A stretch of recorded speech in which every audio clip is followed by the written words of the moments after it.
then I can send you this particular question list. This is my special one. It's got the red letters. These are my notes. Yeah, the special red letter edition of the investigations class. So so you can see here the list of questions that everyone came up with. And brilliant, by the way, just really thoughtful. I loved the beginning of our conversation last week. It was really cool. So just to remind you again, if you want to, just kind of insert, if you feel like either A, I'm not really answering the question that you particularly asked, just feel free to time me out and say, hey, right. Well, what I was thinking is more like this. And then we'll try to get on the thing that you actually want to have answered. Also, if somebody's thought or one of the answers that we're talking about spurs another thought or a deeper question, feel free to raise your hand and throw that out there too, because we want to make sure we kind of get around to what you're curious about. Okay, so you can see how I've organized them, and I'll figure we'll just take it in the order. And if you want to jump ahead or be behind, sometimes like one person last time we did this said, I'm not going to be here, the following week or whatever, and they said, could you please make sure we answer this one because so we can do that too. You can jump around this list, but I'm just going to assume we'll take the list from top to bottom. Does that sound good to everybody? Okay. Remember, no dumb question. So if you got a follow-up or something like that, feel free just to insert yourself because, if you're thinking it, someone else is already thinking it too, right? They're wishing someone had asked that same question. So as you can see, we're going to start with these Bible questions, and then we'll see how far we get down that list. I would love to see if we can get through that, the Bible questions today. But the first thing about people's questions about the Bible and why we should trust it is a deep little rabbit trail. So we'll go there, and I think it's good for us to spend time there because when Christians give answers, they're often quoting the Bible. So right out the gate, it's great for us to say, why do we do that? What basis do we have to trust that as some kind of authority source? Okay, so that's where we'll start. But first, how about we start with a word of prayer? Let's ask God for help in the seeking and investigating process. God, I want to thank you for your presence here, and we reach out to you, first cause, great I am, the ground of all reality. We ask that you would name yourself. Name yourself in this class. Name yourself to our hearts as we seek who you are and your character and how you've revealed yourself. And so reveal yourself to us, I pray. Amen. Okay, so someone asked last week, how can we trust the Bible? And I just want to break that down to two questions. Because how can I trust the Bible is really two questions. And the first is this, it's how can I trust that what we have as a Bible, this book that claims to be God's Word, how can I trust that that's what was originally written? That's the first question. How do I know that my Bible is what the people supposedly inspired by God wrote? And how many of you heard someone say something like, well, you can't trust the Bible, it's been translated so many times. Anyone ever heard that? Okay. So that's actually a terrible question, and I'm going to tell you why it's a terrible question. I'm going to give you a better question. The better question is, how can we trust that what we have was reliably transmitted to us? Translation is a non-issue. If you know what you're reading is what they wrote. Now you just translate. And translation is no more a deal for the Bible than it is for Les Miserables, right? Which was written in French. But do you ever say to yourself, how do we know that's the real Les Mis? Right? You never ask that, right? Why not? Because you just trust translators. Like if you've got a good original copy of Les Mis, that you can translate it into English, into French, into German, and you're fine. So the objection, I can't trust the Bible because it's been translated so many times, is just not a question, right? But this is the question. How can I trust that what we have is what they wrote? First question. Second trust question is, if I know that what I have is what they wrote, how can I know that they were telling the truth? Because maybe I have exactly what they wrote, but they were lying to me, right? So can you see that it breaks down to two questions? So let's handle it like that, okay? Let's handle it as two questions. First, the transmission question.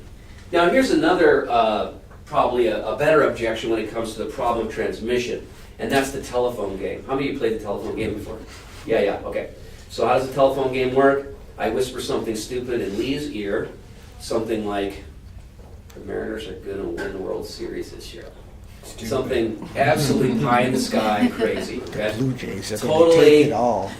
Hey, Dee, come on in. Hey. Got some seats right up here for you if you could sneak around the microphone. Oh. Excuse me, pardon me, Front row, sorry. front row. So you play the telephone game by whispering something in one person's ear. Then how does it go after that? What's the rules? Name the rules. Telephone game. You can only say it once. You can only say it once, right? You can only whisper it. No one else can hear. You can only whisper it, say it once, right? That's pretty much it. And then it just goes from person to person, and hilarity ensues when it goes through the room and gets to James, and he says something like, the Sonics were founded in 1847. Something stupid, right? Like something completely not what the original was. So people say, wait a minute, that's the Bible. So let's say we have an original inspired author, someone who heard from God, and like, whoa, we'd want to know what he wrote. But then how can I trust that when it goes from Lee to Sarah, that the message stays coherent and true? And then from Sarah to Scott, and then it just keeps going, okay? So, the transmission of the Bible does not work that way. So if you thought that, we're going to correct the error, okay? It doesn't work that way because the two rules of the telephone game absolutely do not apply. And here's why they don't apply. What if in the game, okay, what if I change rules? What if in the game I told you that you could listen to the message as many times as you want? Like you could go back to D, let James go, no, sorry, I missed it. Say it again. Say it again. Sarah could say the same thing to Lee. Says, oh, no, I just, wait, what? No, say it one more time. Okay? What if that was not a rule, though we'll only say it once? And what if D, because let's say the chain goes like this and ends with James. Let's say D says, I'm not 100% certain of the message. I'm going to consult, what's your name? Joel. Joel. I'm going to consult Joel. Now, would that change the game? Yeah. Totally change the game, and it would not be fun. It would no longer be fun, but guess what it would be? Accurate. Okay? So how does the Bible transmission work like the way I've just exploded the telephone game? It works like this. We have an original inspired author. He writes something down. Okay? Now, he writes this down, and his copy is going to die because it's going to succumb to the forces of biodegrading forces. He writes on leather. He writes on papyri. It's going to go away. There's no printing press.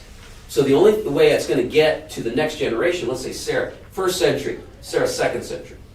The only way it's going to get to her is if it survives, let's say it survives 70 years. That's actually not too bad. It might survive several hundred with proper conditions. So she receives the copy. She copies his copy. Well, his is the original. She copies it. She writes it down. Okay. Now, she sends it to the 3rd century, Scott's 3rd century. He receives that copy. Hers is frayed on the edges. It's dying. He writes the next copy. And so on down the line. Okay. Now, what if, right here between Lee and Sarah, I have not one person, what if between Lee, the original Bible author, and the next generation, I have not one person, but 10? So he hasn't started one chain. You see, it's a chain, right? Oh. It's a chain. What if he starts 10 chains? What if he starts 100 chains? What if he starts 1,000 chains? Is this going to make a difference in transmission? Oh, well, you better believe it's going to make a huge difference in transmission. Because if he starts all these chains, and let's say some from every chain survive, now we can pick and choose the manuscripts that have survived from all these chains of transmission and look at them and compare them to each other and say, how do they stack up? And then we can do some cross-referencing and say, oh, well, that's probably the original reading. Also, you can guarantee in those chains, what can you also guarantee? Errors, just like a telephone game. How are you helped, though, if there are errors on every chain? Let's say Lee starts 10 chains. Come on, you guys. We got 3 chairs right there. 1, 2, 3. Come on and have a seat. Where's the Come on, we'll screen you out. Yeah, I see that. Welcome, guys. How does it help you? So let's say you started 10 chains, and let's say several of the manuscripts died, like we said, biodegradable. But Also, several of them have potential errors that got worked into the text. How does it help you to have 10 chains rather than just one? How many had that error? How many chains had that error? Where did that error come from? Exactly. And the cross-referencing, yeah, you can start actually seeing that if Lee starts 10 chains and this chain has an error, it's just going to go right on down the line. And it will be different than all the other chains. So you could discount Yep. that chain? Exactly. Because 9 other chains are correct. Exactly. Let's start a sentence like this. I walked up the stairs. Okay? And now I'm going to start this down the telephone line. And now we have a bunch of different versions of this, which is I walk up the stairs. Another one says I walked down the stairs. And then another one says I walked up the stair. Okay? Now, having 4 versions of this helps me figure out what the original sentence is, right? Because I can probably isolate this one. Down is different because it's the only one that says down, and it completely changes what the sentence is saying. Right. So, but like with the Torah, didn't they have like, okay, 1, 2, 3, this letter should be this and Well, that? Or yeah, did that there- not translate into the I'm New just, Testament? I'm just talking conceptually how it helps us to have Okay, multiple copies. okay, all right. Did the You're copyists Lee's like talking go about to? transcription. You're saying, Lee, did the copyists go to great lengths to make sure that they were getting every letter right? Yeah. The answer is yes. But that doesn't discount the fact that there were variances. If there were variances, there were errors. And even if you believe that Lee is the inspired author, there's no promise, not in Christendom, not in any religion, that everybody copying the original inspired writer is also inspired. Or that the inspired writer was a good writer. Like it was grammatically correct what he wrote down to start. What's that? Or that he was even grammatically Yeah, correct. right, exactly. Like for example, 2 Peter is known in the Bible as being the worst Greek in the Bible. Like the guy who wrote it down, Peter, who was, we assume, the fisherman that's in the Gospels. He's a blue-collar Jewish dude, Yeah. and he's writing a letter in Greek. Because that's not his first It's language. not his first language. Dwayne.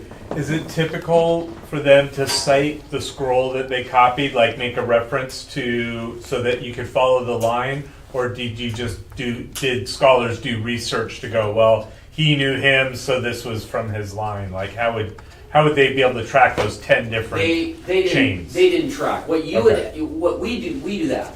Like so people who work with manuscripts say this manuscript was found in Egypt, and so it followed an Alexandrian tradition, so to speak. Okay, so just they would know basically how these chains of manuscripts would go. But you can see how we're helped by having many manuscripts, right? The more manuscripts, the better. Can everyone get that? Okay. Yeah.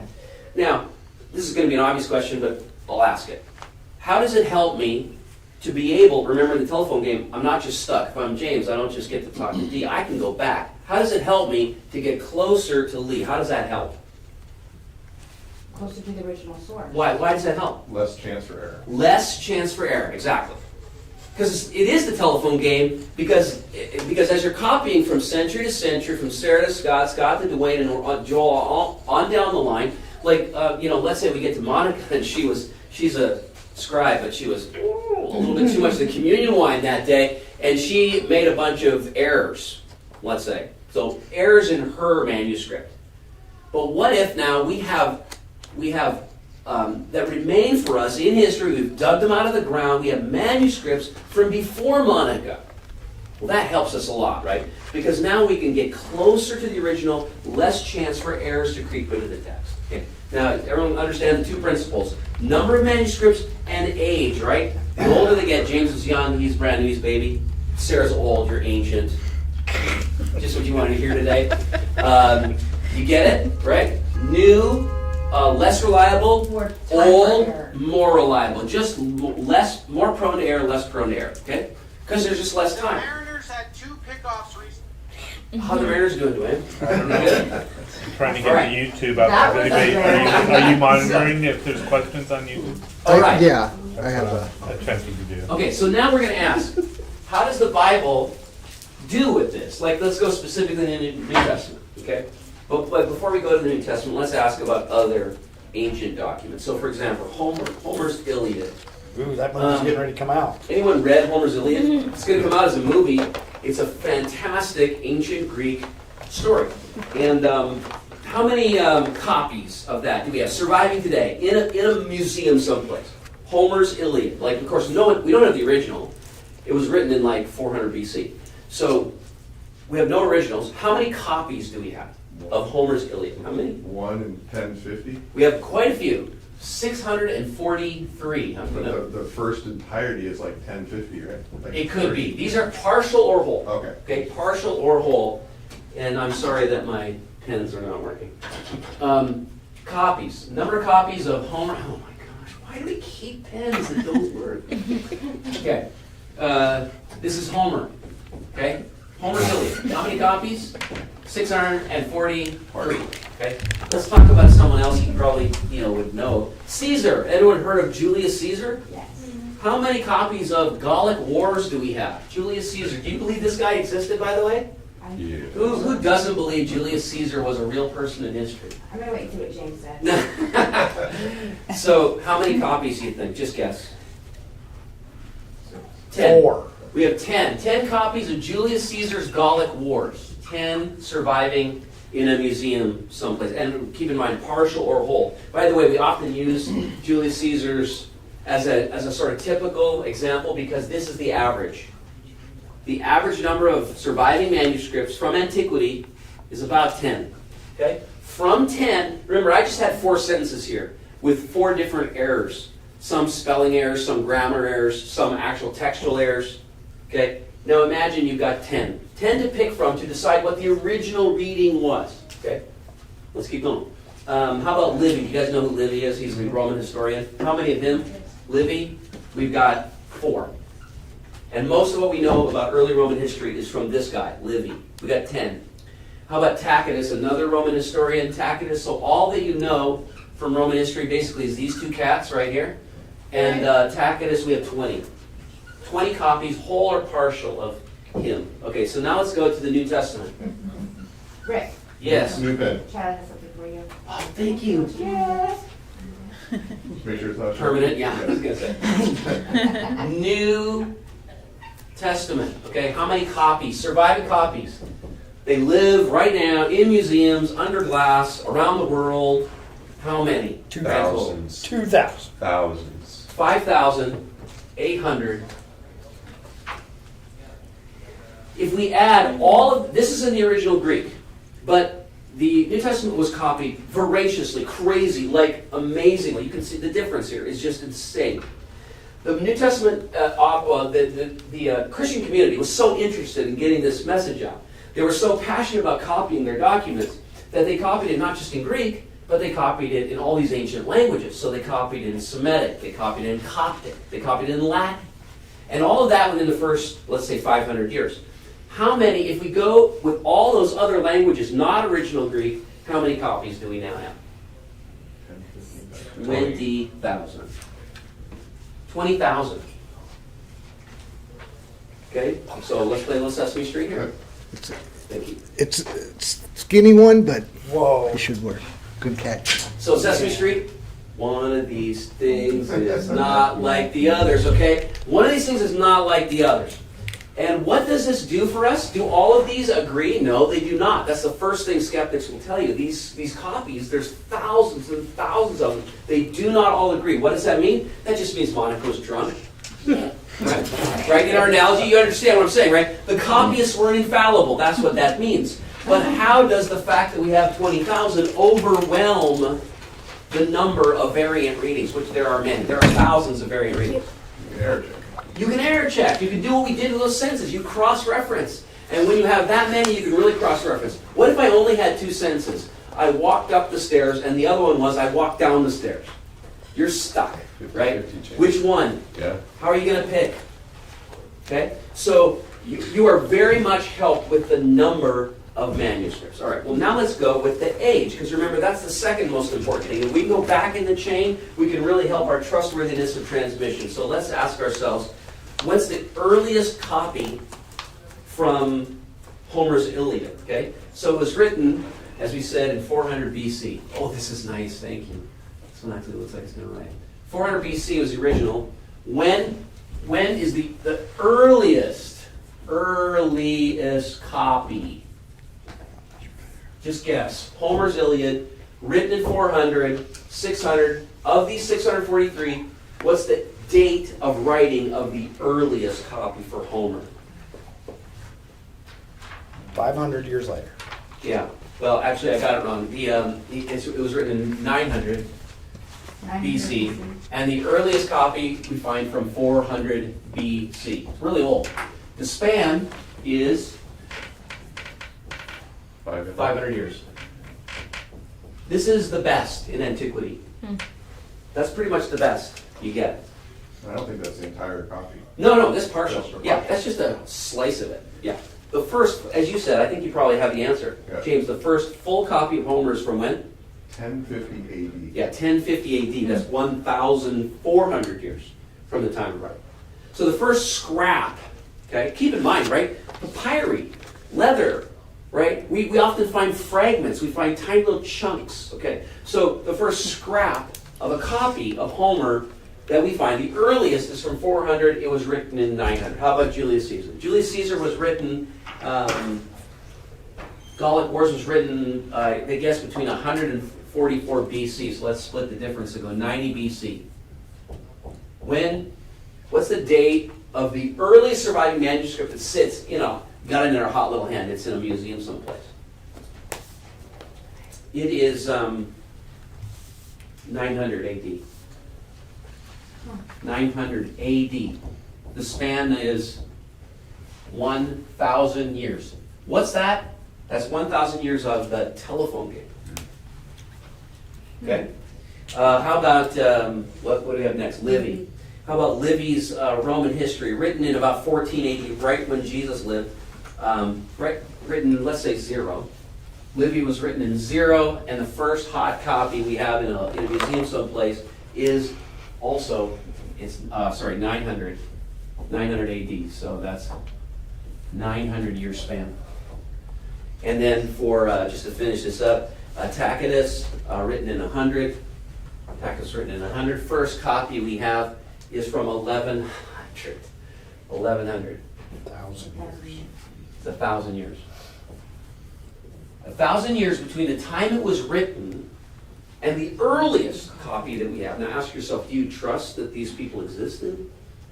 Do you trust that Julius Caesar conducted war operations in modern day France? That's what Gallic Wars was about. Do you trust that that happened? Sure you do. Why do you trust it? Based on 10 whole and partial copies that survived to the present. That's why you trust it. Okay. All right, so now we're to the New Testament. So the New Testament, it was written, several documents obviously, so they were written between 40, probably the earliest, and 100 AD. AD, the last thing was written was probably John's Gospel or Revelation. What's the earliest copy we have of the New Testament? From what date? 55 AD. Actually, it's from 120. 120 AD, and it happens to be a fragment of John. And John was the last gospel written in about 100, so the span is 25 years.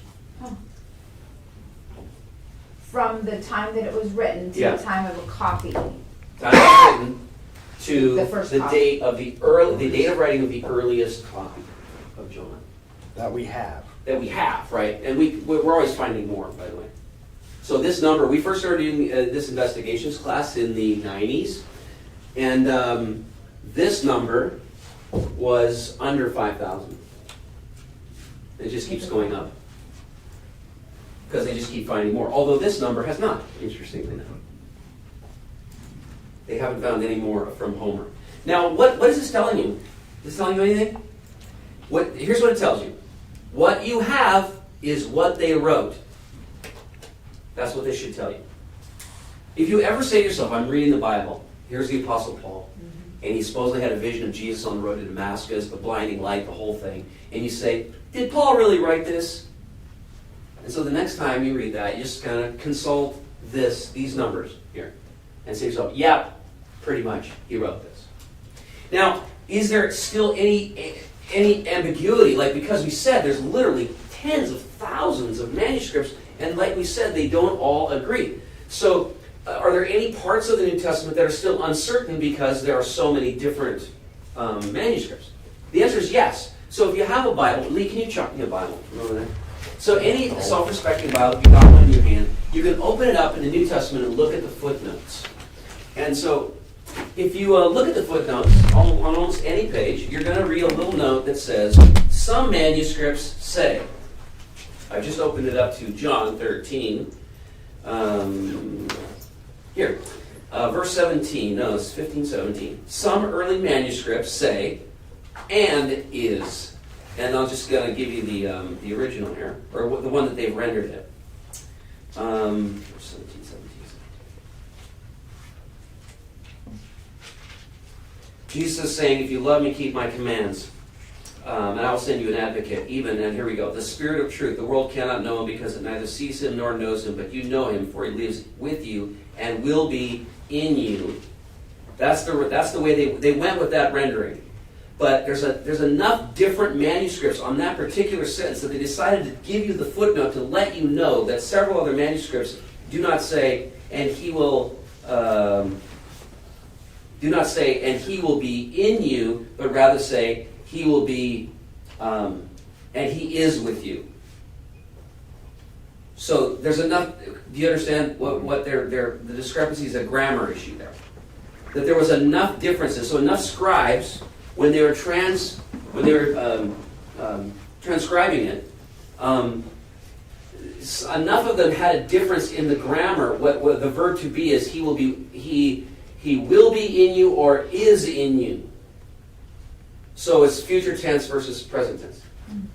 You get like that, okay? So now the question is, how much of that in the New Testament do you have?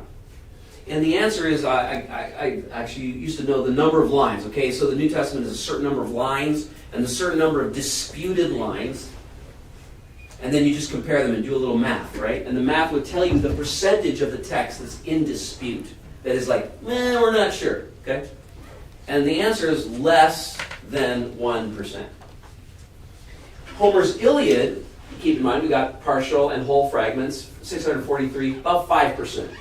Error, like uncertainty percentage, okay? So for Homer, the best, 5%. When we get to Julius Caesar, we're really not sure of a bunch of stuff in there, about 10%. New Testament, 0.5%.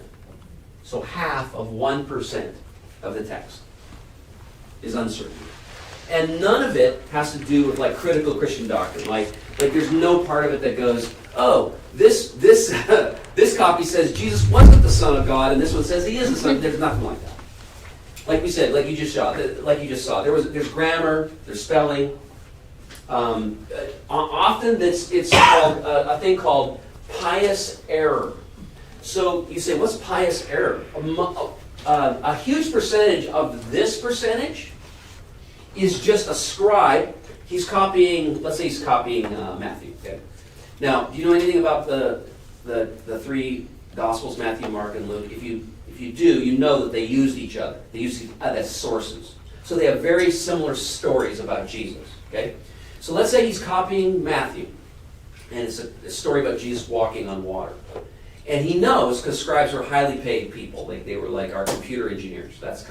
They were very highly paid, intellectuals. So he's familiar with lots and lots of manuscripts. He's familiar with Mark's version of the same story. So he's copying it in Matthew, but Mark has it slightly different. And he knows Mark's version of the story is slightly different than Matthew. It's a detail. So what does the scribe do? He wants you to have Matthew, but he also wants you to know the harmonization with Mark's same account. So what does he do? He lifts the verse in Mark and he plops it into Matthew. So now you have Matthew with bonus material. Okay? So you say, what are these errors made out of? And you say, is it scribes inserting their agenda into the text?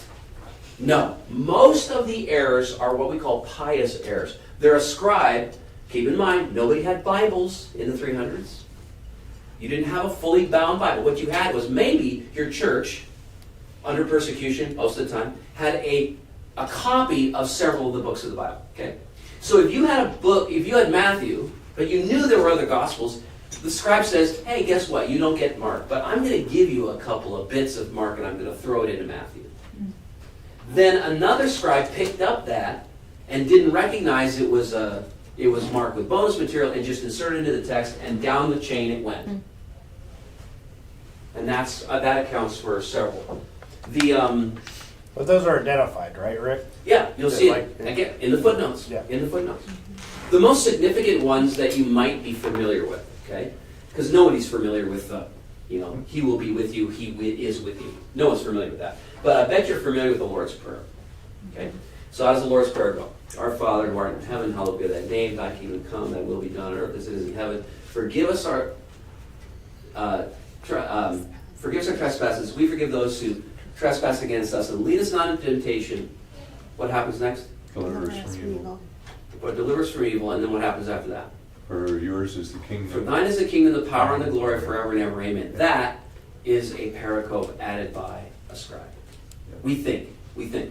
So in other words, okay, remember our chain, okay? Our oldest manuscript here, Sarah, does not have for thine is the kingdom, the power, and the glory forever and ever. Amen. James does. Dee does. Chyla, she's got it in hers. Zoe's got it in hers. Saul's got it all the way back. Monica, first one, doesn't have it. Hit the Thank you. bottom. I'm picking on Monica. So fun.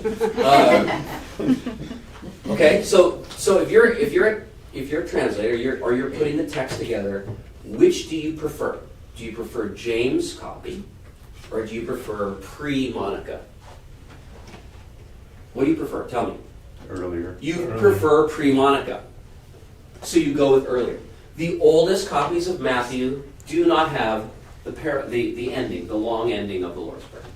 So now you understand what happened. So, go back to that analogy. Yeah. If Lee was the one who made the 10 streams or threads. Well, yeah, he copied. It just so happened it went into 10 streams. Yes. Okay, so then we compare the 9 other ones to the ones that happened before Monica's time period, right? Yeah. And those are all the same, so then we can discount the ones, Exactly. that section. That's exactly right. Okay. You look around in the 3rd century, they're all the same. Okay, You look around in the 4th century, they're all the same. And you look around in the 5th century, oop, this different. so then you can. And then you realize, discount. we picked up a scribal error. Okay. Yep. But now, But that could you- only happens, that just helps because there are more threads to. yeah, that's more why. copies that you have. Exactly. That's why we're in such a crazy embarrassment of riches in the New Testament. No one else has this. Like if you're trying to do a scholarship on ancient Greece, ancient Rome, and we know a lot about ancient Greece and ancient Rome. There's lots that has survived, but I mean, there's nothing like this. You say, well, that's what do you chalk that up to? Well, two things: the providence of God and the zeal of the early church. The early church wanted to get this word out. Lee. So I got an online thing that says, I've always been interested in the earliest versions of Mark don't have most Yes. of the resurrection narrative. Yeah, well, it has the empty tomb, and so Mark's gospel ends like super abruptly. And so it ends at chapter 16, verse 8. The women come upon the empty tomb is empty, and they're terrified. And that's basically how it ends. And so, so there's a bunch of theories around. So then the rest of Mark is found in manuscripts later than the 3rd century. And so, again, according to our principle, it's assumed that they were added later. And you say, well, why would a scribe add a longer ending of Mark? And the reason is obvious, because Mark ends so abruptly. Well, most people think because it ended so abruptly that either that original ending was lost, or they actually think that the longer endings are original. And there is a case to be made, because manuscripts are a wild business, right? Because they're always partial, they degrade, and all that kind of stuff. The reason, the case for the long ending of Mark is that there was an early church father in the 2nd century who quotes it.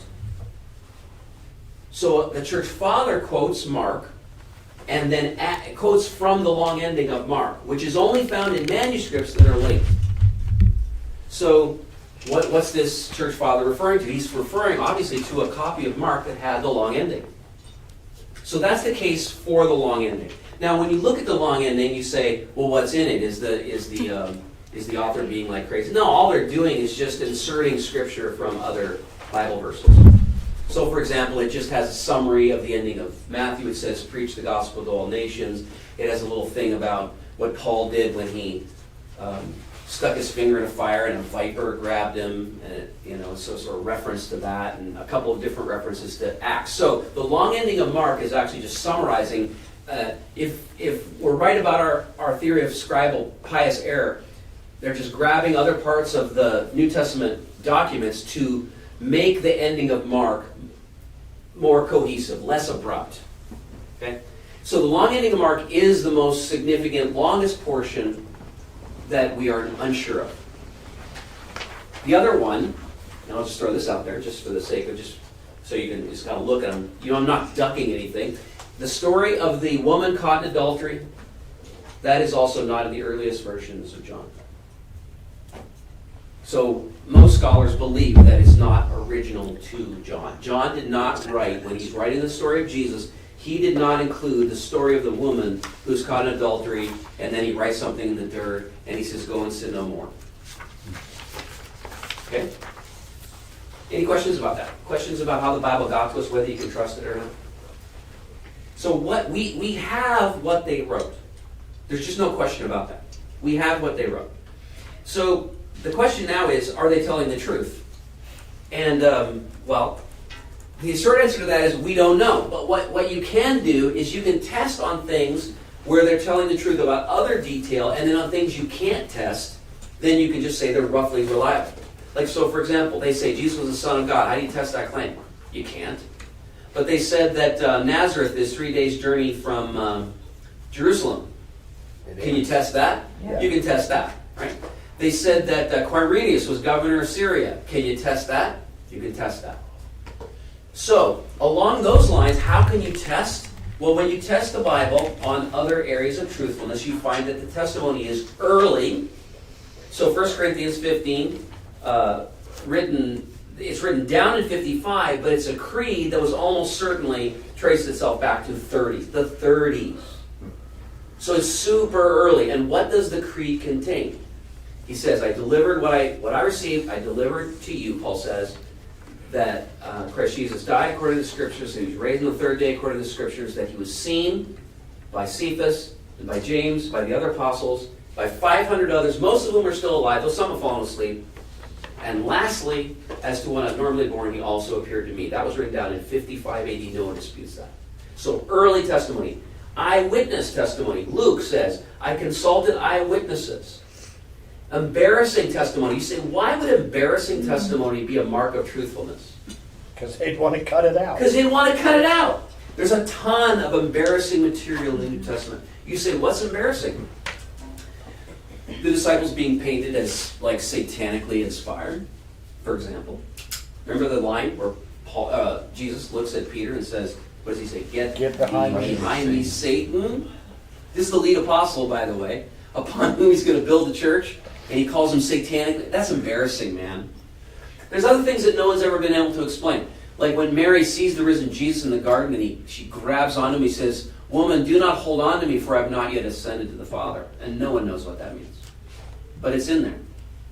The most embarrassing feature of the New Testament is this. Are you guys ready for this? The most embarrassing feature that women are the key witnesses to the resurrection of Jesus Christ. Yeah. Now, someone tell me why that's embarrassing. Patriarchal society. It's patriarchal society. It's more specific than that, but that is exactly the reason. Unreliable witnesses. Yeah, it's not just generally like, no, those women. No, they are actually not allowed to be witnesses in a court of law. Women in the first century, both in Roman society and in Judaism, women are not allowed to be witnesses in criminal trials. Who are your star witnesses of the resurrection? Women. Why would you include that? Turn the world upside down. Probably. Well, yes, it did turn the world upside down. But you'd only do it because it happened. That's the only reason you put it in. By the way, so you go to that 1 Corinthians thing. Remember why I said Paul lists the witnesses? He says, Jesus appeared, and then he lists the witnesses. Who's not in the list? Women. There's no women in that list. You say, well, is he lying? No, he's not lying. He just left them out. Why did he leave them out? Because he wants the most force possible when he says the resurrection was attested to by witnesses. Look at all these cats. Plus myself. Plus myself as to what I've known. He puts himself at the bottom of the list. But he lists no women. Not because no women were the witnesses, but because at that point, when he's just trying to communicate the reliability of it, he just lists them in. But the gospel writers, they include the women. Because they're giving you all the detail of how it happened. How did it go down on Sunday morning? Well, the men were cowering in the room, in the inner room, the upper room, and the women were bravely, marching out there, potentially being, associated with this criminal who was just crucified a couple days ago, and they find the tomb empty. They come screaming back, someone has stolen the body. When the women say someone has stolen the body, what does that tell you about their mental space? What were they expecting? That he'd be there. No.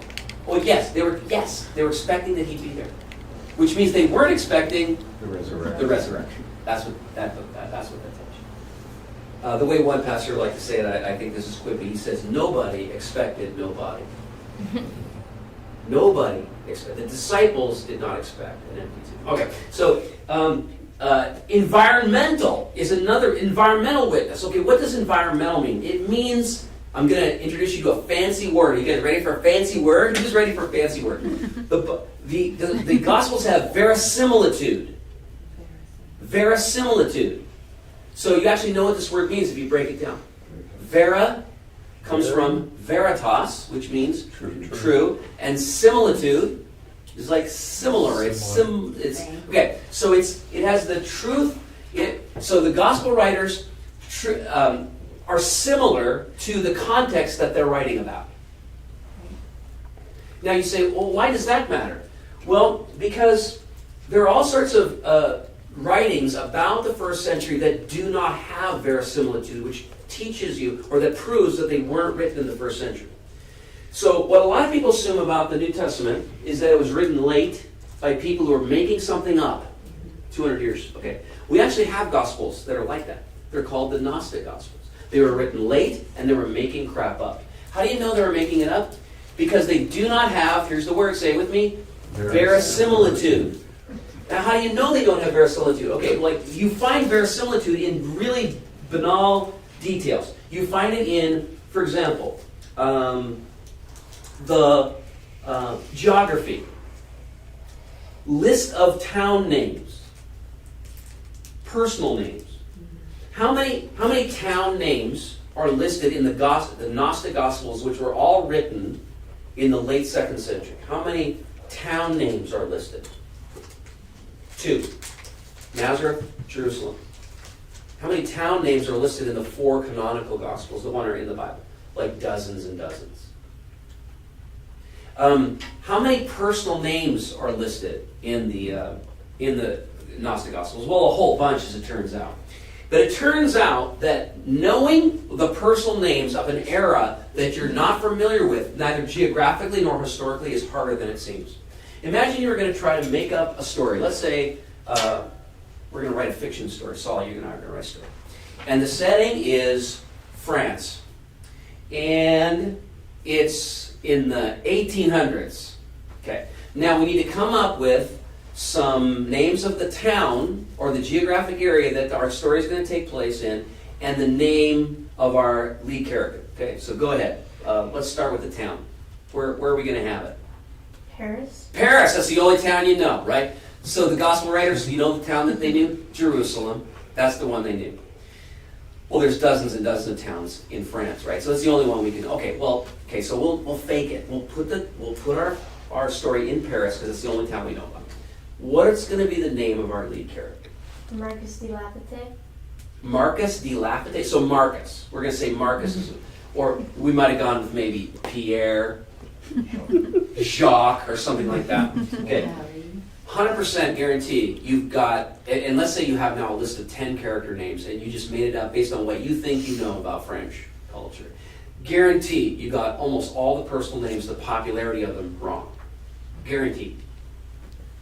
For example, what's the most popular name for girls right now? Chyla. How old are you? 14. You're 14. Your name's already out of vote. So now they're naming little girls, Rose, Emily, Jupiter. Jupiter. Are you serious? Our granddaughter's gonna be Jupiter. Your granddaughter? Wow. Okay, Jupiter. Okay, right. So this tells you that, and like 50 years ago, 60 years ago, it was Elizabeth, Patricia, right? You wouldn't get it right, is what I'm saying. You would not get it right. So the Gnostic Gospels don't get it right. So if you go through the list, and it's funny that I used to have the list, but it was like, there were names that seemed obviously made up, like they sounded like names from science fiction. But then you go to the New Testament documents, and you go through the list, and it's Joseph, Eleazar, Jesus, or Joshua, same name. And you just keep going, male names. And then you say, how does that then compare to the list of personal names that we know from outside the Bible? And it's just check the box. Click, click, click, click, click. Have you ever wondered why there's so many Marys in the Bible? Like, there's a lot of Marys. Mary Magdalene, Mary the mother of Jesus, Mary, Martha's sister. You got Marys everywhere. Well, guess what the most popular baby name in first century Palestine was? Mary. And we know that from outside the Bible. What do we call this? The fact that Mary is the most popular name in the New Testament gives it, say it with me, verisimilitude. That's the reason to trust it. And then, of course, all the geography. And then finally, expected. The testimony in the Bible, specifically around the life of Jesus, was expected. In other words, he fits a thumbprint from prophetic utterances hundreds of years before he shows up. So, that was a long one, but I think it's foundation for the rest of the class. Questions about that? Can we trust the Bible? What's the answer? Yes. I think so. We have what they wrote. The only question left for you to decide is this. Did what they write, was it true? Were they lying? And then you have to process other things. Like, did they have motive to lie?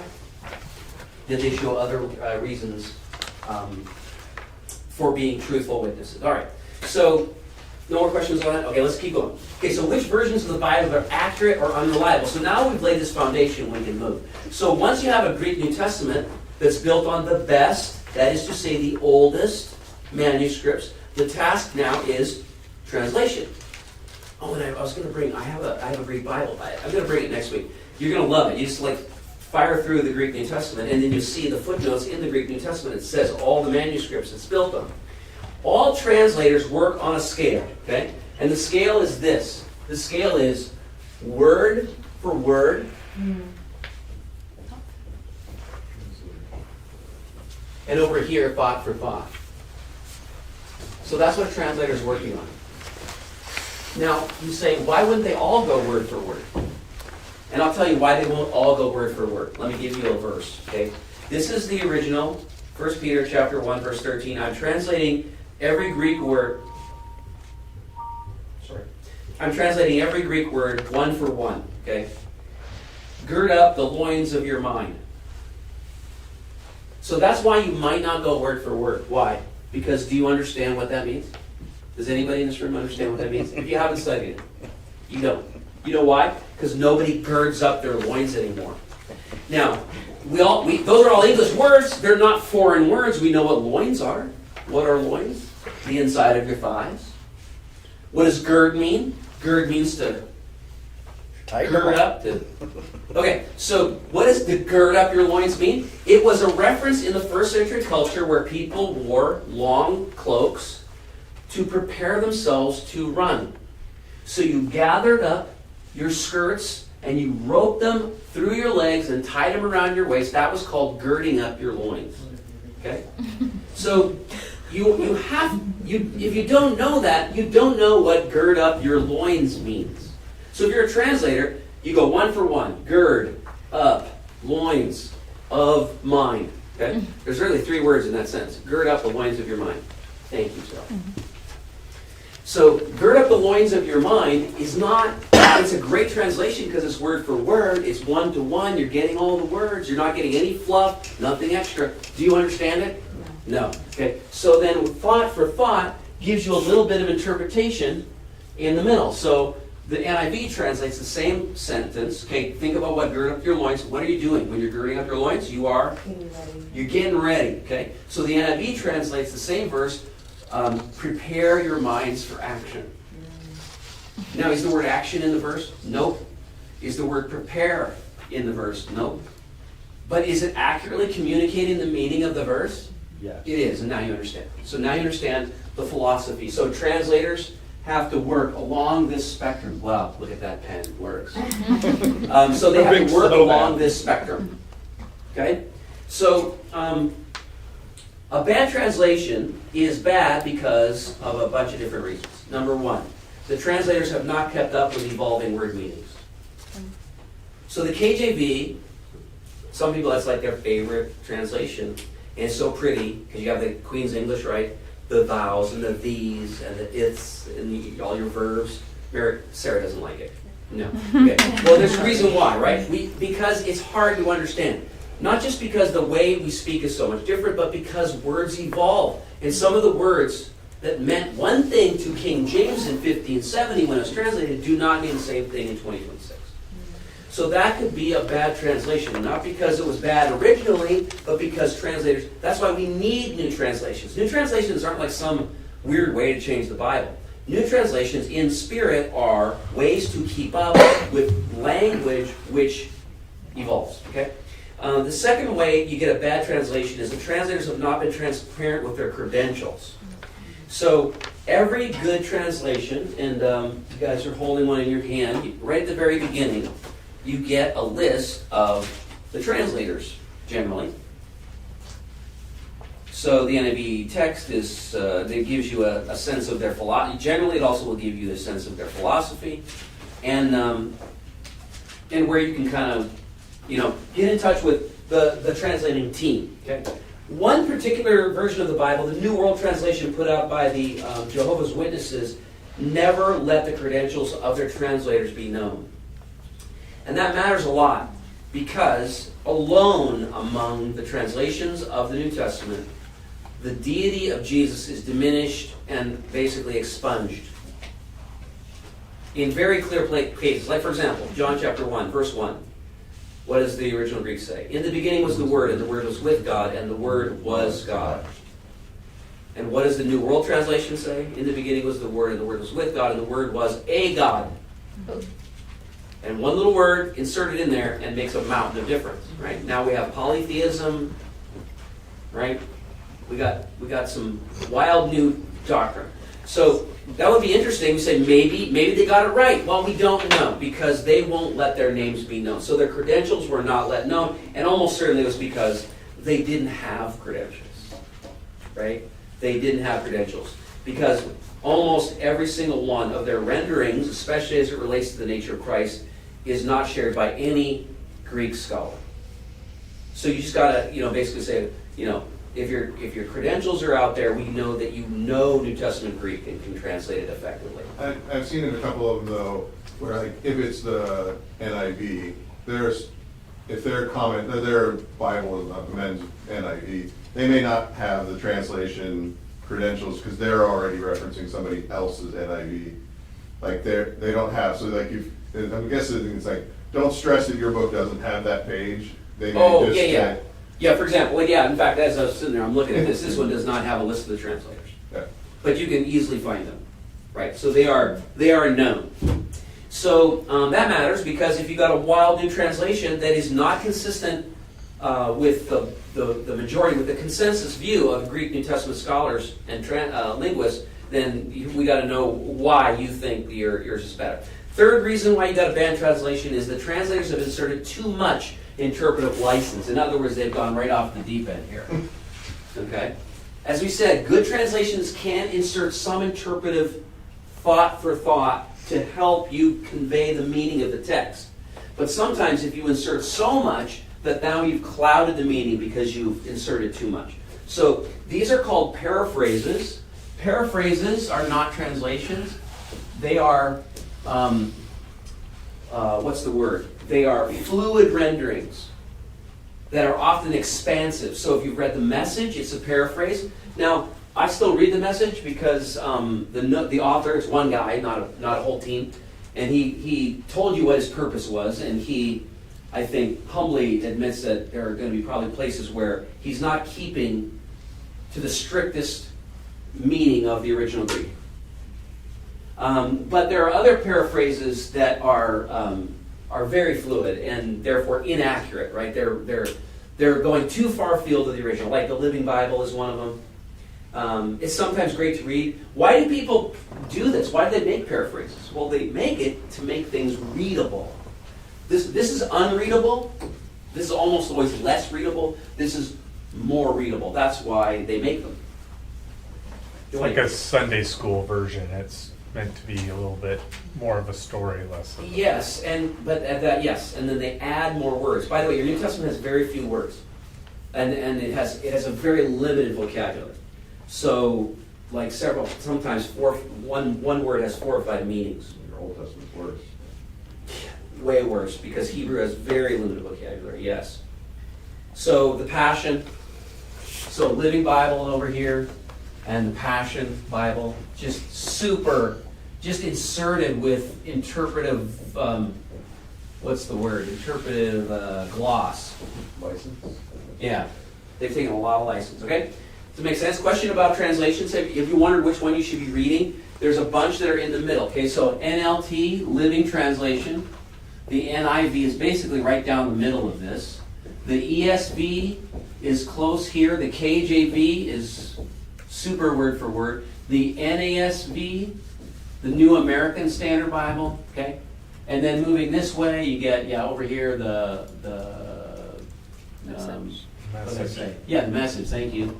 The Message, MSG. Want to get your MSG in. And others, okay? So if you're wondering, I often tell, if you're new to researching this, pick up a New Living Translation. It's tied to the original languages, but it has a real concern for readability. And if you say, no, I really want to get into, what did the original language say, then get closer to this. And I would probably skip this because it's hard to read. This is your best word-for-word option, NASB. I know Pastor Alex loves the ESV, which is the English Standard Version. Questions? The NKJV that was before the Yeah, the NASB. new, this would be way over here. The new King James has tried to do what we said, which is update the language so that it doesn't, it takes account of evolving terms. But it's still more word for word than the NASB. Yep, Okay. yep. The KJV is almost word for word. Okay. And that's one of the reasons why the English language evolved the way it did, because it evolved to talk like Greek people talk. Sometimes inverting word order and verbs and stuff the way the Greeks did. So the English language is affected by the New Testament. Okay, questions about that? No? We're moving on. How and when was the Bible divided into chapters? The Bible was originally written without chapters or verses, so that's good to know. Because sometimes it really helps to not read a verse alone, like just read the whole thing. Because that's the way it was written. It was written as sentences and as passages. Okay? Modern chapter divisions, if you can believe this, they were developed around AD 1227. That's when you've got chapters and verses. A long time after. Now, there were other attempts before that, but that was the first standardized version of it. And in 1560, the Geneva Bible was the first English Bible to fully incorporate both chapter and verses. 1560. 1,560 years after the original. See, some of these questions will go fast. Follow up on that? Okay? So were they created then for readability? Is yep. It was And all, they all got together Yep. and agreed on chapters? no, one guy. They all agreed, but it was one guy. They didn't all get together. One guy did it. It was Stephen Langton, an Archbishop of Canterbury, was a Protestant, I believe. No, it wasn't Protestant. No, this is Archbishop of Canterbury, Catholic, So Catholic, in 15. in 1227. 1227. Yep. Assuming it's a university system. It was. It was a guy in the university, and then in France, I believe. No, Canterbury. Where's that? England. England. And yeah, it was accepted almost immediately, like by the end of 1230, and everybody just said, "Yep, sounds good." And everyone agrees today that some of his breaks are probably they don't make any sense, but but Hebrews. for the most part, it's actually Chapters really and good. verses. Yes. He did both. Yes. But it's because that's how you transmitted the Bible. So like, university would be, you know, your teacher gets up there, and he reads this line and you write it down. He reads the next line, and we're gonna do this page today. And then he's gonna talk about the theology of this page or whatever. Tomorrow we're gonna do the next page. And when you graduate, you now have the whole Bible. That's how you got your copy of the Bible, or the Book of Mark, or Book of Matthew, whatever the class was. And you're writing down, 'cause this is before the printing Yes. press. And Yes. so you might wanna be able to say, okay, it was gone yesterday, what's line 12? Yes, yes, exactly, yeah. So it was, obviously, it's incredibly handy. I mean, it's just incredibly useful. It's like money. It's like, it's a problem, but it's also like a really incredible invention. Any more talk or questions about that? Sarah? It's helpful, but sometimes it can be confusing if you start where the chapter starts, like in Hebrews, like I'm reading, everything starts with therefore, blah, blah, blah, blah, blah. Yes. Therefore, and I'm like, you have to go back. Yeah, as soon 'Cause as you it's- see a therefore, you Yeah. gotta know what the therefore was Yeah. there for.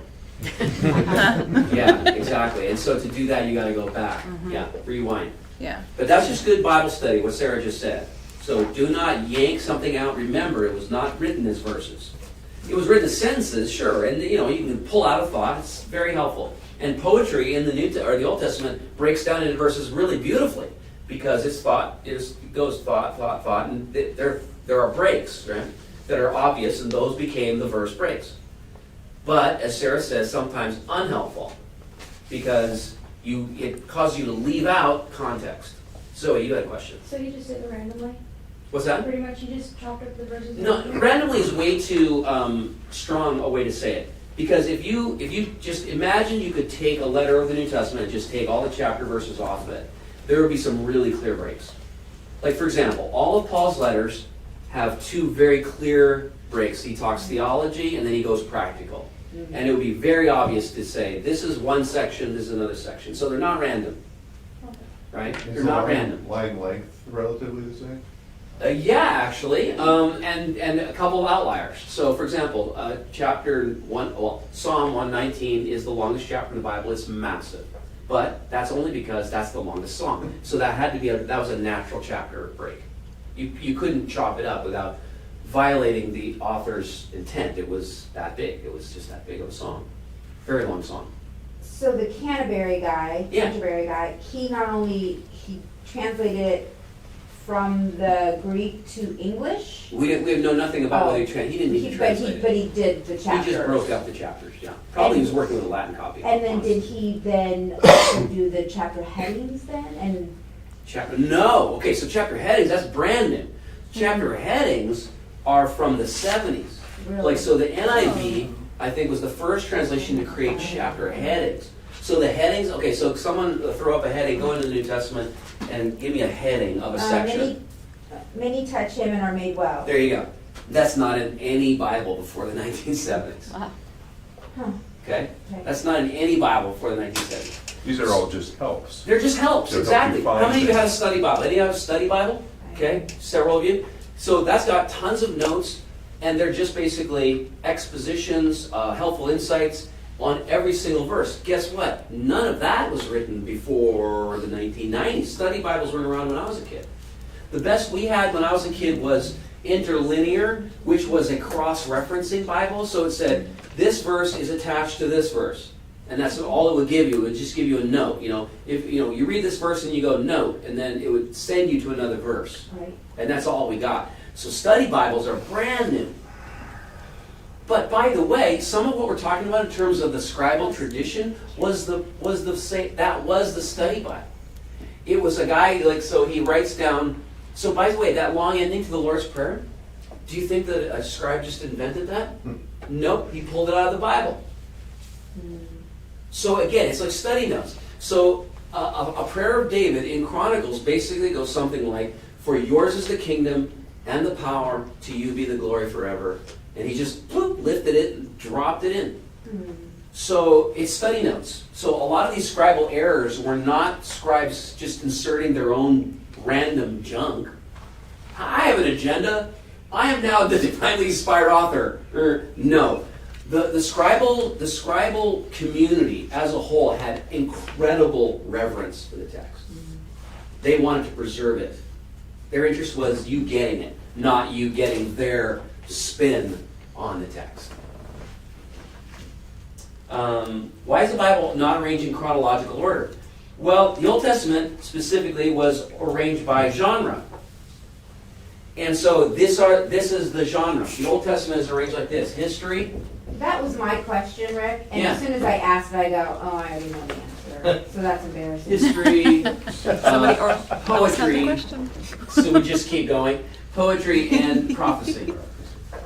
I'll just say this, just if you're done with the question, but I'll just say this for the rest of you. If you're reading your Bible, especially the Old Testament, you read the history section, that's Genesis through Chronicles, which takes you from Adam and Eve right through the end of the Jewish kingdom.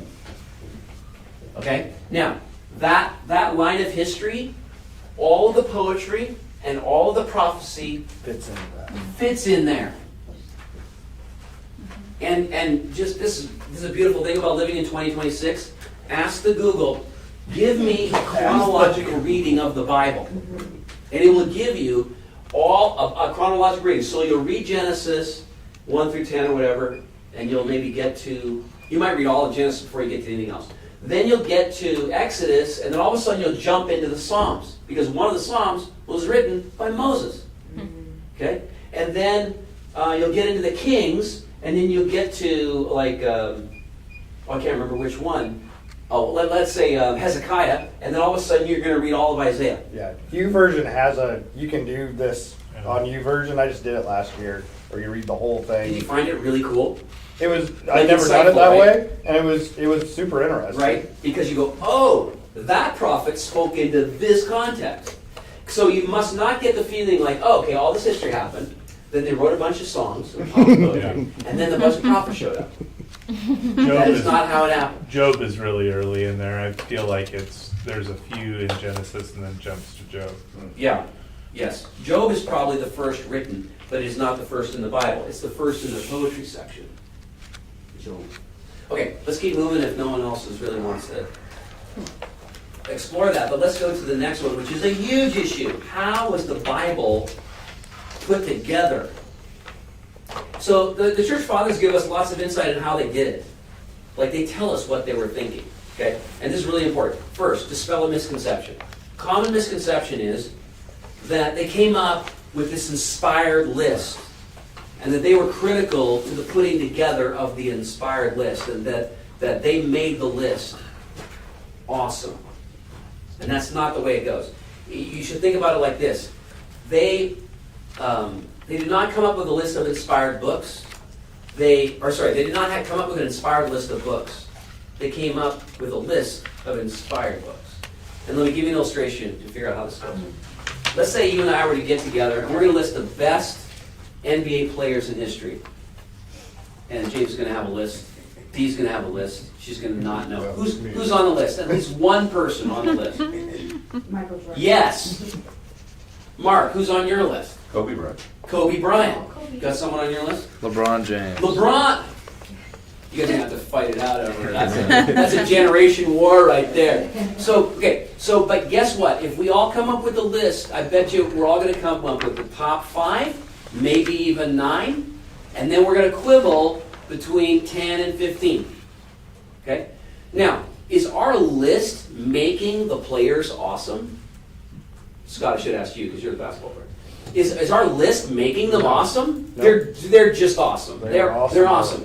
Our quibbling doesn't determine whether they're inspired or not.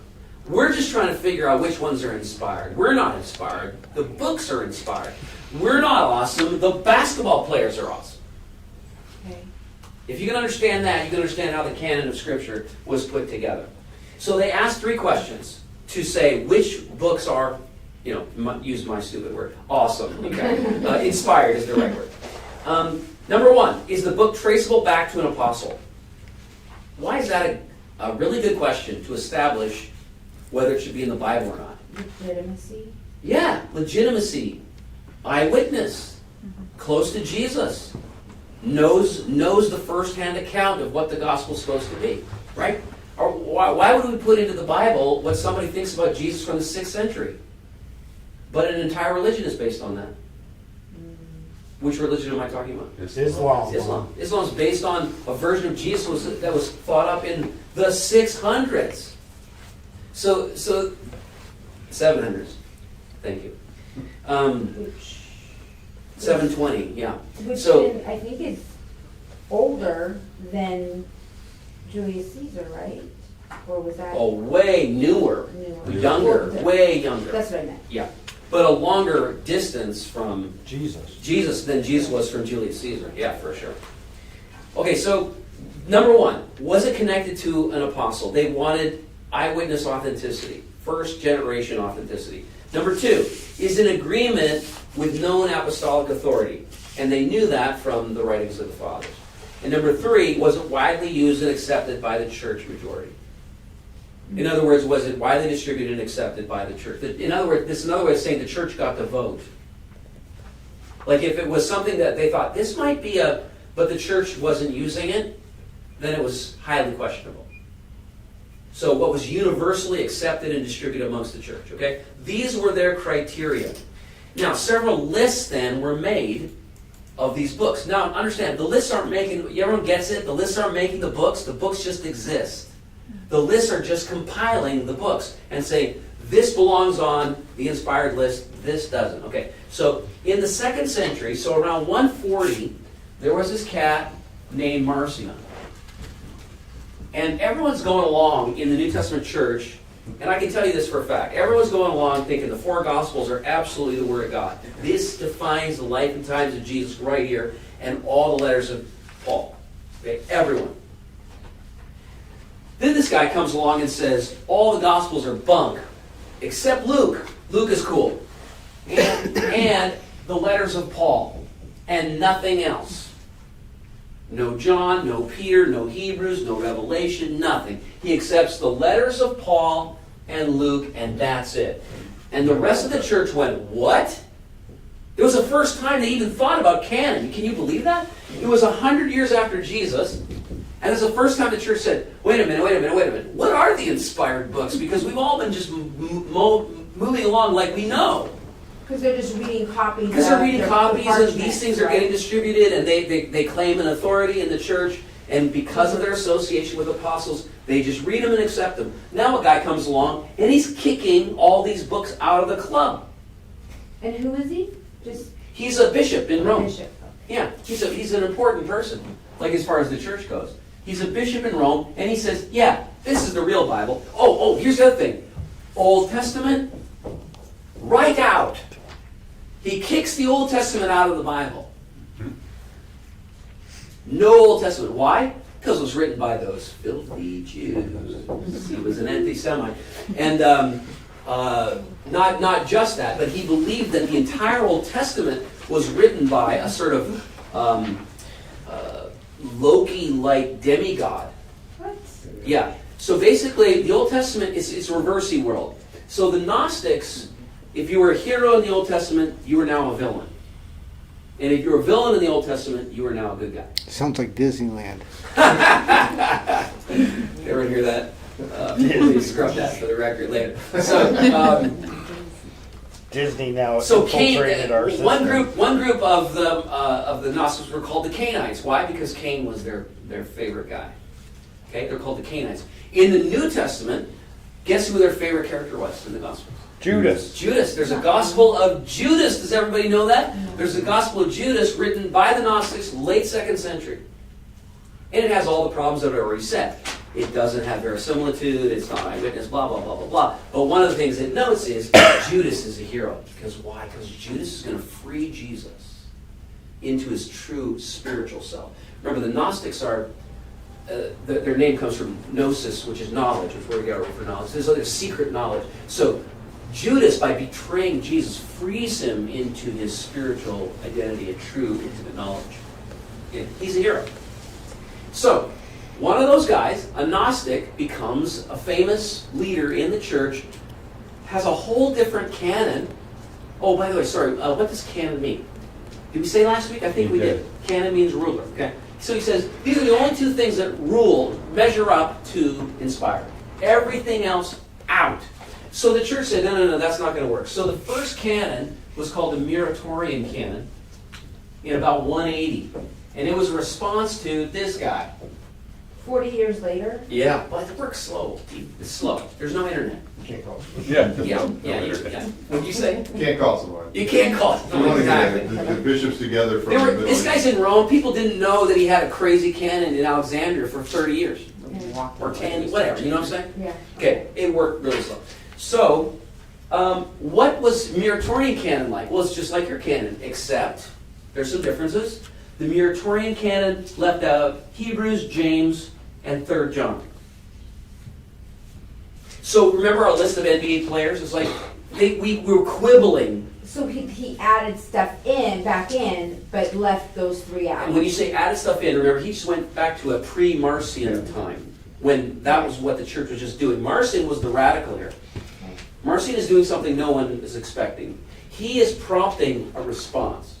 And the response is, no, we accept all 4 Gospels, we accept all the letters of Paul, and we also accept the letters of John, Except Peter, 3 John. and Revelation. What's that? But didn't accept 3 John. Except 3 John. Now, does that mean they thought that 3 John, well, they were quibbling about it, yeah. Okay, let's keep going. So this moves forward in Council of Nicaea. Basically, Constantine doesn't determine the canon, but he asks the bishops to present a unified canon, because there was still quibbling about which books belong. But remember, the majority is set way early, from before Marcion. We've got the 4 Gospels from go. We got all the letters of Paul from go. We're quibbling about James. Why? Because they weren't sure about authorship. We're quibbling about Hebrews. Why? Because they're quibbling about authorship. Not because Hebrews isn't awesome, it is. Not because it doesn't have an apostolic stamp, it does. Whoever wrote Hebrews, do you guys know that Hebrews is unnamed? The author is not named. But do we just assume it's Paul? No. Or because it Well, doesn't sound like that's Paul? where there's different debate. So that a lot of people do assume it's Paul. I don't think it's Paul. My favorite candidate is probably Apollos. And other people, fancifully, I think, imagine that Priscilla wrote it. And that's why it's unnamed. Because it's a female. But whoever wrote Hebrews knows the Old Testament backwards and forwards. Don't we not even know who it was written to necessarily? Like We don't, obviously to Churches, Jews, yeah. so very specifically to a Hebrew audience, Yeah. but we assume living under harsh persecution, because the entire book is about persevering in your faith. But it names people, so it's like, it has verisimilitude. It names Timothy, it names a couple other people, and you go, oh, this person knows the apostolic inner circle, whoever it is. But they quibbled, and this tells you, okay, that the canonization process is not liberal. It's conservative. And I don't mean that in a political way.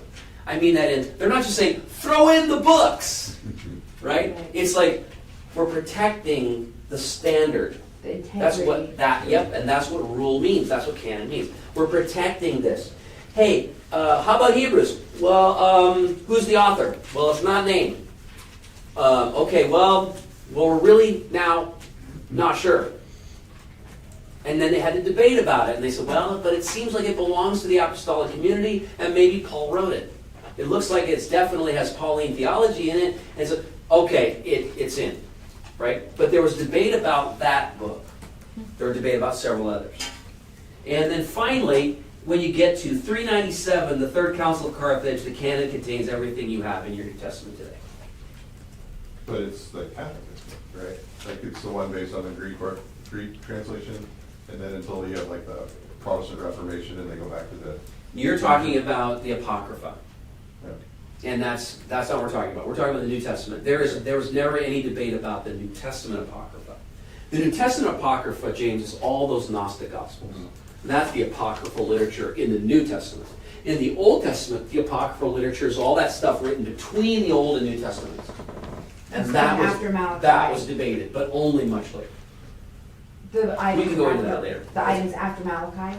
Yes, the Okay. books after Malachi, like 1st and 2nd Maccabees, Tobit, the Wisdom of Solomon, several others, Judith. Was there any books that were partial and so they weren't included? Like it looked like it could have had all the things, but they didn't believe they had a complete copy of it at that Well, point? I'll give you, or- nothing, no. Back then they had full copies of everything. In fact, fun note on that, we had all, they had access to everything, and we know this because the early church fathers quoted the New Testament liberally. And guess what? If you burned every one of the 10,000 copies of the New Testament that we have in a museum someplace, you could reproduce the entire text of the New Testament from the early church fathers 7 times over. Because they're quoting it. Because they quote it. They quote the whole New Testament. And we have their writings. And we have their writings. And their writings have been preserved for us. So I quote you. So You're giving me the, I don't love that argument. Well, I don't understand it. It's not that I The don't New- love it, I okay. don't understand it. At the same time, when scribes are copying the New Testament, Yes, early church fathers are writing about the New Testament. okay. And when they So if write you burn about all it, these, they quote You it. have, okay. They quote it. So Rick wrote over a here, book a scribe is copying that Mark had and the over. Bible verses in it, and Yes. there's enough. Ricks wrote enough books that they can recreate the whole New Testament. Yes.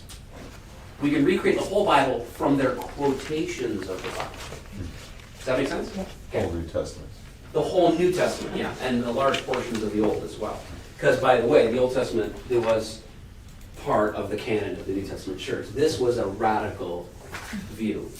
Okay, so it's locked in 397, and by the way, no Gnostic Gospels was ever even considered. If you've ever read Dan Brown, this idea, he just gets it so wrong. He says, The Book of Gnostic Enoch Gospels should wasn't be. there. What's that? The Book of Enoch wasn't there. Yeah, well, not just the Book of Enoch. For him, it's all about the secret gospel. So the Gospel of Mary, the Gospel of Peter, the Gospel of Judas, all these Gospels. A lot of people have this thing in mind, right? They say, the Gospels were written by people way after the fact about stuff they didn't know, and they added a bunch of legends. Okay? That's true of the Gnostic Gospels. We have examples of exactly what people think about the New Testament, just it's not the New Testament. The New Testament was written in the middle of the 1st century by still living eyewitnesses to the Jesus movement. And with no, as far as we can tell, no legendary creation at all. But we have obvious legends in the 2nd century Gospels. Like, for example, Jesus comes out of the tomb in the Gospel of Peter, and he suddenly appears to go up to the sky. Like he just becomes giant Jesus. And then he's followed out of the, it's funny, isn't it, Sarah? And then he's followed, this is even funnier, he's followed out of the tomb by the cross. And it talks. The cross. Okay, Sounds like there's a nothing record. like that in the New Testament. The New Testament is like you think, well, miracles are crazy. But listen, it's really sober compared to the stuff that was written 200 years later. Online question is, how many books does our current canon exclude? Assume Protestant. In the New Testament, there's no difference between the Protestants or Catholics on the New Testament. The only difference is in the, thank you for asking that question, by the way, the only difference is in our view of the Old Testament, and that's the apocryphal, the Apocrypha written between the Testaments. And I don't know the exact number, and that's easy to find, just a Google search. How many books are in the Apocrypha, the Old Testament Apocrypha? And those are books written between Malachi and the New Testament. Now, why would Protestants leave them out? We generally leave them out because the Jews left them out. See, we accept the Old Testament as inspired by God, and because the early Jesus movement is Jewish, it had an Old Testament that was X. And then the church just inherited what they viewed as Scripture, the church inherited that view. You say, well, didn't the Jews in the 1st century accept the Apocrypha? Well, they read them. In fact, the book of Enoch is quoted approvingly in the Bible. The book of Enoch is quoted in Jude and by Peter. But that doesn't mean that they thought it was inspired. You see, it's difference between that's good literature that tells us a lot about what was happening versus God breathed. This is inspired word. You should treat it as authoritative for your life. So Enoch could be a commentary of the time period in which they were living. Yes, and well, they think Enoch. The early church thought that Enoch gave us deep insight into what happened in Genesis. Now the question is whether it was written by Enoch. I say no, but whether it was giving us true information or not is, I think that the New Testament church, well, Jude and Peter thought it was. It was giving us true information. But so is your telephone book, right? Right. It doesn't mean it's inspired. Yes. You just listed many gospel like Peter. Do we know how many of these that were left out? I can name a bunch of them, but like I said, none was.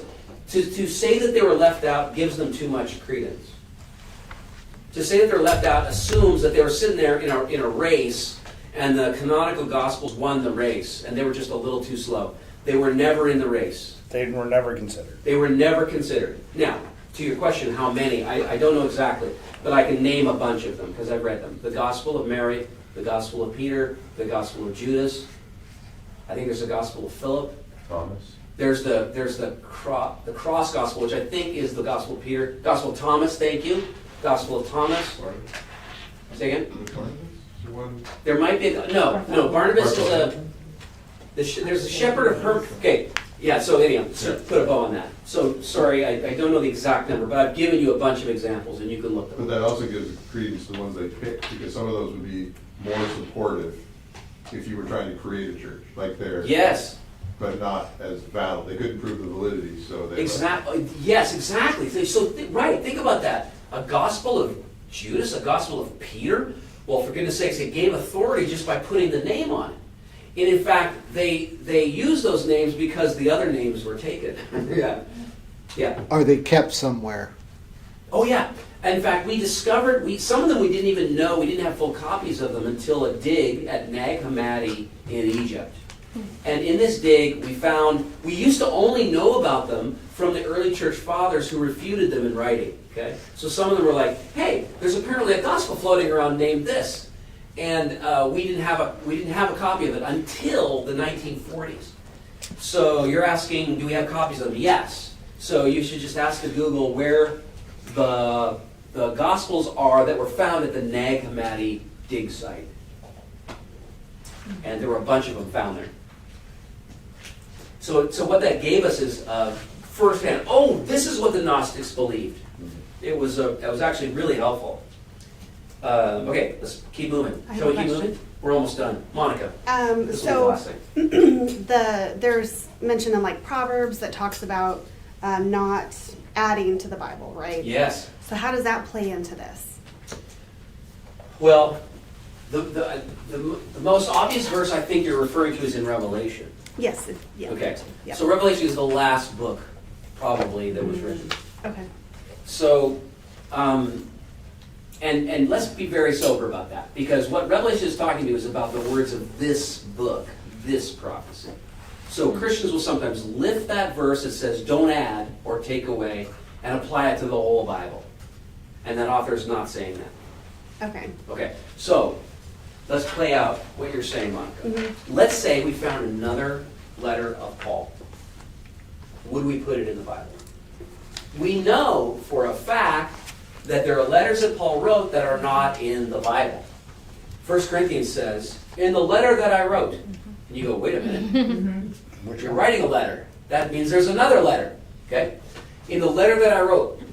In 2 Corinthians, he says, in my painful letter, and you go, well, that's not 1 Corinthians, so there was another letter. So there's 4 letters to the Corinthians. What if we found, so we have 2nd and 4th Corinthians. They're called 1st and 2nd, but they're 2nd and 4th. Do you understand? Yeah. Okay. What if we found 1st and 3rd Corinthians? Right. I'm asking you, Monica. Oh, what I would mean- we do? It's a big deal, right? Well, I would we put it in the yeah, Bible? Probably. I mean, at some point. Right? If we assume that Paul was an inspired Yeah. author, it's not our list that makes it inspired. If we believe that it's the author that makes it inspired, then it's not us who, boom, we put divine, status on it. It's the Holy Spirit through the author. We just didn't have the information at the time the Yep. Bible was put Right, together. right, we all of a sudden, now, I think the chances of that are probably zero, and actually, I'm one of those people who believes that we have 1st and 3rd Corinthians. It looks like an editor actually put them in 2nd Corinthians. So, that's a long story, and we won't get into it unless you want to talk about it afterwards. But I think we have all 4 letters to the Corinthians, but let's just say we found one. So, I think that answers your question. Yeah. If we believe, and by the way, this is a break between Catholics and Protestants. Catholics believe that the list is inspired Okay. because they believe that the church holds equal authority to the scriptures. In fact, they would say that their argument against Protestantism is that, hey, you Protestants are sitting there talking about how important the Bible is, but it's us, the church, that picked the Bible. So how can you feel good about the Bible's an authority if you don't also feel good about the authority of the church that picked it? Okay. That's their argument. I'm not making an argument. Yeah. Okay. And the argument we would make in response is, it is not an inspired list of books. It is a list of inspired books. The magic is in the inspiration process, and the process of canonization just recognized it. It didn't confer status. It recognized status. Make sense? Okay, let's end there. Boy, we got through a lot of the Bible stuff today. That's really good. So good foundation. We'll move a little quicker as we go on. So those of you who are fearful that we're not going to get through this, we'll move a little quicker. I'm going to stick around. If you guys have some follow-up, if you want to know about how 2 Corinthians might be all of it together, I'll talk about that. And we're going to end with a quick word of prayer, and then we'll see you guys next Monday, 6:30, for more of your awesome questions.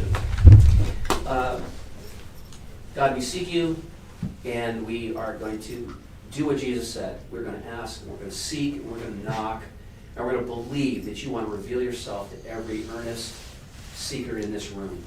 And we understand you're the first seeker, so you're seeking us. You want a relationship with us. We believe that. And so reveal yourself to us in Jesus' name, I pray. Amen.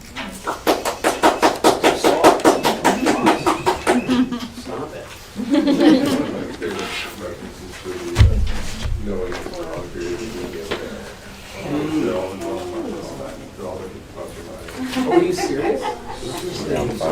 because when you wrote it, you wrote it down, you just